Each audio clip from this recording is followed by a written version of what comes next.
Good morning everybody student. आइए आज हम बात करते हैं अगले वीडियो में आनुवंशिकी। इसके पहले हम मेंडल के चयनित मेंडल ने मटर के पौधों का चयन क्यों किया, उसके सफलता के क्या कारण रहे, और उसने 7 विपर्यासी लक्षणों को चुना जिसके बारे में हम पिछले वीडियो में पढ़ चुके हैं। आज हम बात करते हैं यहाँ पर मेंडल के प्रयोग के बारे में। वैसे मेंडल ने प्रयोग 2 दिए, एक संकर संकरण और द्विसंकर संकरण, और उन पर आधारित कुछ परिणाम को देखते हुए उन्होंने और भी कई नियम दिए जिनको हम विस्तार से आगे पढ़ेंगे। अभी हम बात करते हैं यहाँ पर मेंडल के प्रयोग में एक संकर संकरण के बारे में। तो देखिए, एक संकर संकरण प्रयोग होता क्या है कि मेंडल ने एक जोड़ी विपर्यासी लक्षणों को ध्यान में रखकर जो किया गया संकरण है, कितना, एक जोड़ी विपर्यासी लक्षणों को ध्यान में रखकर किया गया प्रयोग एक संकर संकरण कहलाता है। जैसे कि मान लीजिए पादप की लंबाई, एक लक्षण हो गया। मैंने आपको 7 लक्षण बताए थे, आपके पास है वीडियो के अंदर, उसमें 7 लक्षण लिखे हैं। उनमें से एक लक्षण उन्होंने चुना पादप की लंबाई, और उसकी विपर्यासी स्वरूप कितने होते हैं, 2, यानी एक प्रभावी दूसरा अप्रभावी।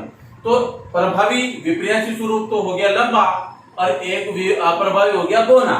तो एक लक्षण के विपर्यासी स्वरूप कितने होते हैं, यानी रूप कितने होते हैं, 2, एक प्रभावी दूसरा अप्रभावी। तो प्रभावी में उन्होंने लक्षण तो एक है लंबाई, उसके विपर्यासी स्वरूप कितने, 2।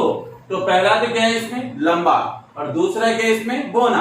तो ये तो हो गया प्रभावी, ये हो गया अप्रभावी। तो देखें, मेंडल ने शुद्ध लंबे व शुद्ध बोने मटर के पौधों का चयन करके एक संकर संकरण का प्रयोग किया। तो आइए अब इसमें हम बात करते हैं मेंडल ने क्या किया यहाँ पर कि एक जोड़ी उसने मटर के पौधे को लिया।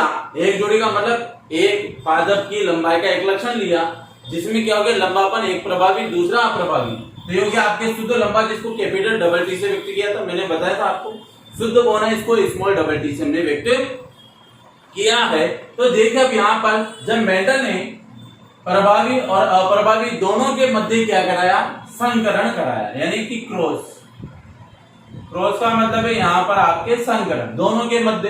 तो इनके युग्मक बनाए उन्होंने, लंबे के बनाए शुद्ध के कैपिटल टी, दोनों की युग्मक बना दिए थे।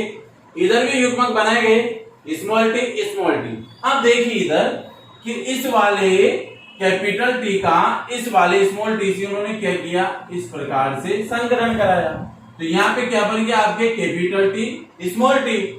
फिर इस वाले कैपिटल टी का उन्होंने इस स्मॉल टी से संकरण कराया, क्या बना आपके कैपिटल टी स्मॉल टी बन गया। ये दोनों क्लियर हो गए। अब इसकी बात करते हैं, इन दोनों स्मॉल टी का इस कैपिटल टी से संकरण कराते हैं। तो इस वाले का इससे कराया, क्या आया आपके कैपिटल टी स्मॉल टी।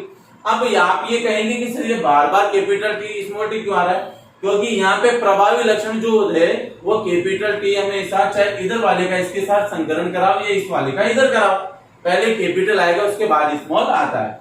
फिर ये बचा इसका इसके साथ ही संकरण कैपिटल टी स्मॉल टी। तो इस प्रकार से मेंडल ने जब दोनों विपर्यासी स्वरूपों या लक्षणों के मध्य जब संकरण कराया तो उन्हें A1 पीढ़ी में सभी पौधे विषम युग्मजी लंबे प्राप्त। विषम युग्मजी का मतलब, सम युग्मजी का मतलब तो होता है कैपिटल डबल टी, ये क्या है, सम युग्मजी यानी समान है। स्मॉल डबल टी भी क्या है, सम युग्मजी, परंतु अगर कैपिटल के साथ स्मॉल आ जाता है तो वो क्या हो जाता है, विषम युग्मजी हो जाता है। तो F1 पीढ़ी में सभी पौधे मेंडल को क्या हुए, विषम युग्मजी लंबे पौधे प्राप्त है। सारे के सारे क्या है, लंबे हैं। तो ये सभी पौधे उनको लंबे प्राप्त हुए, अर्थात हम कह सकते हैं कि 100% इनको F1 पीढ़ी में सभी पौधे लंबे प्राप्त हुए।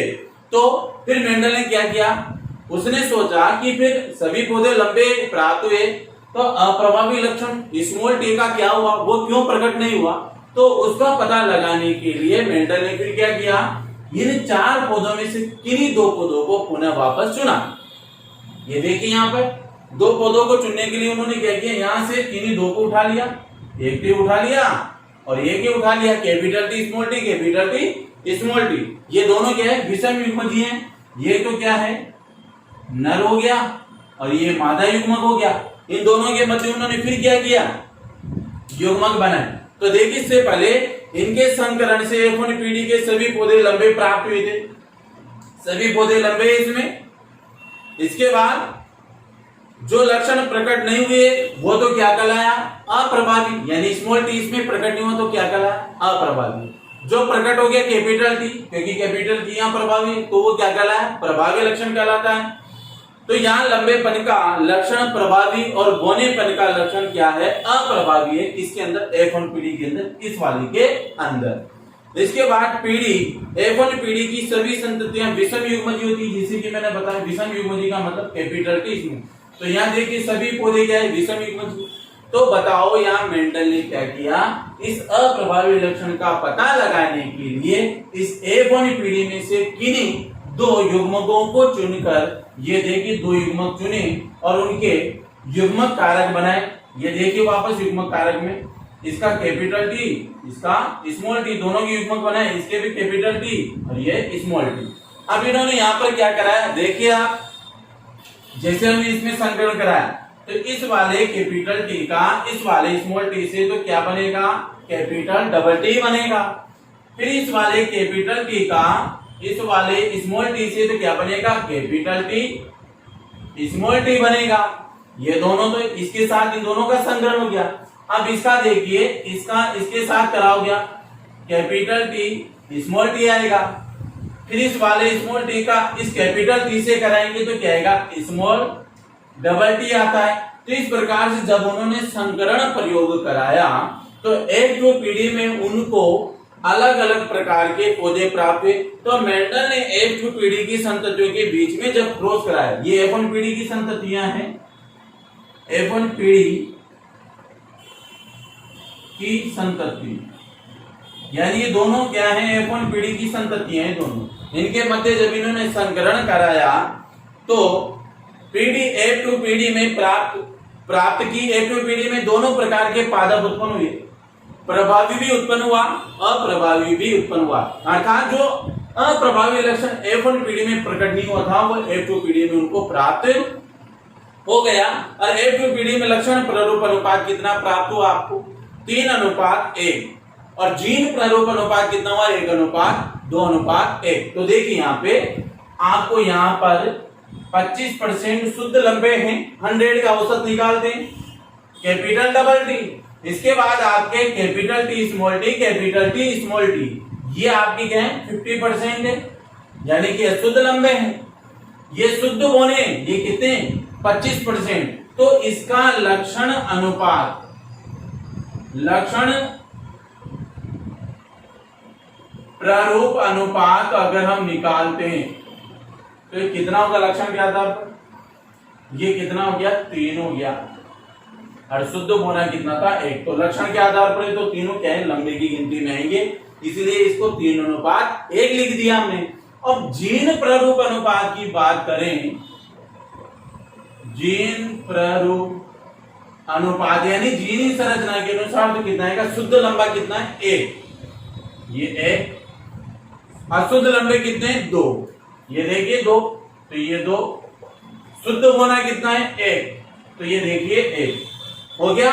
1:2:1 तो आपकी क्या हुआ, जीन प्रारूप अनुपात। और लक्षण के आधार पर देखेंगे तो 3:1 प्राप्त आपको यहाँ पर होता है। तो मेंडल ने जब एक संकरण प्रयोग किया तो किसी एक लक्षण को आधार मानते उन्होंने क्या किया, उसके विपर्यासी लक्षणों के या विपर्यासी स्वरूपों के मध्य संकरण कराकर F1 पीढ़ी प्राप्त की। F1 पीढ़ी में सभी पौधे लंबे प्राप्त होते हैं, परंतु अगर ये देखा जाए तो सभी पौधे विषम युग्मजी प्राप्त होते हैं। यहाँ पर क्या होता है, जो लक्षण प्रभावी है, जो अपना प्रभाव दिखाता है उसको प्रभावी लक्षण, जो नहीं दिखाता है उसको अप्रभावी लक्षण कहते हैं। तो अप्रभावी लक्षण का पता लगाने के लिए मेंडल ने क्या किया, F1 पीढ़ी में जो पौधे प्राप्त हुए थे उन पौधों में से 2 संततियों को लिया, एक तो ये और एक को मान लिया नर और एक को मान लिया मादा, दोनों की युग्मक बनाकर उनके मध्य संकरण कराने पर जब मेंडल को F2 पीढ़ी प्राप्त हुई तो उसमें 25% शुद्ध लंबे, 50% अशुद्ध लंबे और 25% शुद्ध बौने पौधे प्राप्त हुए। तो इनकी जीनी संरचना के आधार पर मेंडल ने पाया कि लक्षण प्रारूप अनुपात 3:1 है और जीन प्रारूप अनुपात आपके 1:2:1 प्राप्त होता है। जिस प्रकार से मेंडल ने अप्रभावी लक्षण का पता लगाने के लिए F1 पीढ़ी में प्राप्त दो संतत्व के मध्य संकरण करा करके F2 पीढ़ी में भिन्न भिन्न या शुद्ध रूप से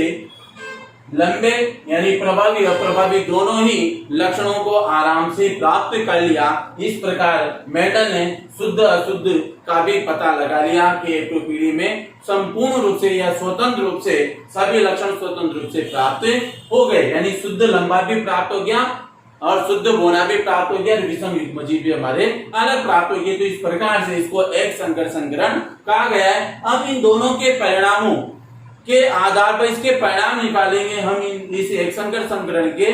तो इस प्रयोग के आधार पर उन्होंने दो नियम दिए मेंडल ने एक संकर संकरण पर आधारित दो नियम है। एक तो आपके मैं बता दूं